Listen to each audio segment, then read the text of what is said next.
Sports vocabulary, how to use play, do, and go.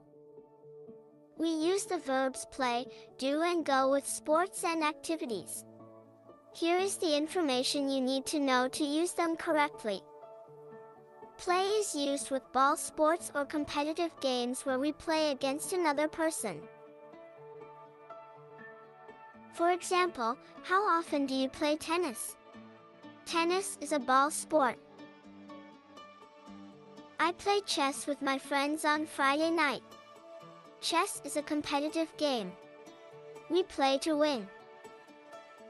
I like playing computer games.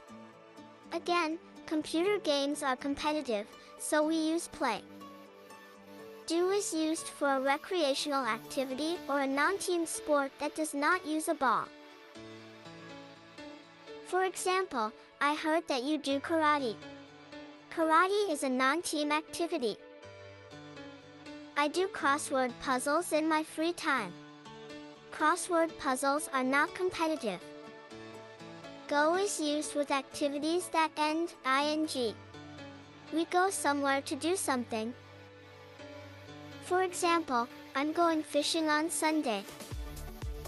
Are you going skiing this winter? She said she was going swimming. It's time for the quiz. Are you ready? Let's start.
Good work. See you soon.